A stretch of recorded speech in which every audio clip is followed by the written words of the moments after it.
Don't get nervous. I'm fit. Sir, মাননীয় সংসদ সদস্য সেন্সিটিভ শব্দটা ইউজ করেছেন কি কারণে আমি বুঝতে পারিনি। আমি তো ওনার প্রতিটা কথার জবাব দিয়েছি ওনাকে ইজ্জত করার স্বার্থে। আই হ্যাভ নট অ্যাভয়েডেড হার। এখানে সেন্সিটিভ কি হলো বুঝলাম না। তার মানে কি ওনার কথার জবাব দেওয়া সঠিক হয় নাই বা জবাব দেওয়া উচিত হয় নাই? যাক, উনি যেমন বুঝছেন তেমনই বলছেন। I am not sensitive. এখানে সেন্সিটিভ আর কোনো জায়গা নাই, এটা অন্য জায়গায়, এটা এখানে না। আর সন্তানের পিতা আমরা সবাই আল্লাহর রহমতে, কাজে আমাদের দরদ আছে। সন্তান মারা গেলে পিতার কাঁধে যে এটার ভার কত বেশি এটাও কিন্তু জানি। এই মিজেলসে মাননীয় সংসদ সদস্য, আমি কিন্তু একজন এজেড মানুষ। Though I am looking very young, but I have got age. Don't get nervous, I am fit.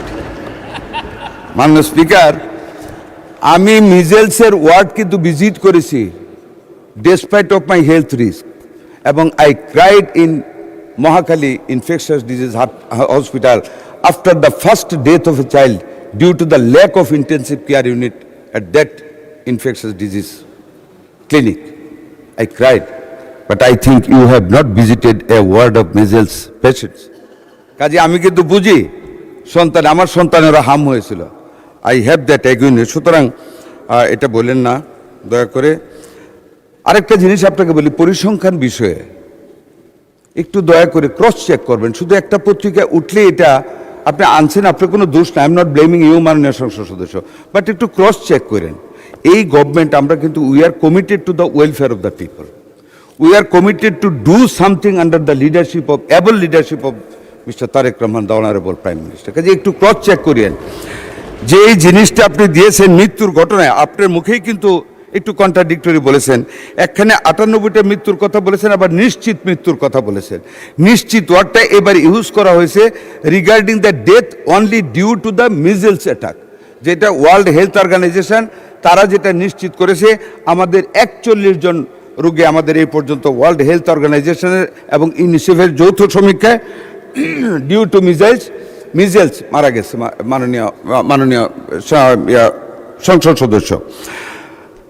আর আপনি যেটা বলেছেন যে সংসদে বলা, আমি কিন্তু আপনাকে সংসদে বলতে নিষেধ করিনি মাননীয় সংসদ সদস্য। মাননীয় স্পিকার, আমি ওনাকে বলেছি যে হাম হইলেই ভবিষ্যতে আমাদের সব শিশু ধ্বংস হয়ে যাবে।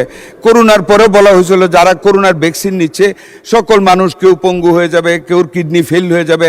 কিন্তু করোনা কিন্তু অনেক বছর হয়েছে, চলে গেছে। আমাদের কিডনি এখনও ঠিক আছে। আমিও করোনার টিকা নিয়েছিলাম। কাজে আমি কথাটা বলেছি, আমাদের মুখ থেকে হ্যাঁ আশঙ্কা থাকবে, কিন্তু মানুষকে আশঙ্কায় ভুগতে আমরা দিব না। এটি মাননীয় সংসদ সদস্যদের দায়িত্ব। আমরা আইন করব জনগণের স্বার্থে। এইখানে আমি আপনাকে এই জন্য কথাটা বলেছি, হাম হলে তাইলে কিন্তু মায়েরা অনেক কান্না শুরু করবে যে আমার সন্তানের বোধহয় ভবিষ্যৎ চলে গেল। Only for that end in view মাননীয় সংসদ সদস্য আমি বলেছি প্যানিক না সৃষ্টি করার জন্য আমরা কিন্তু ফাইট করতেছি মাননীয় স্পিকার এটার বিরুদ্ধে। আশা করি মাননীয় সংসদ সদস্য ভবিষ্যতে আমাদেরকে ওনার ধারণা দিয়ে, জ্ঞান দিয়ে যাতে সেন্সিটিভ না হই আমাদেরকে সাহায্য করবেন। আপনাকে অনেক ধন্যবাদ মাননীয় স্পিকার।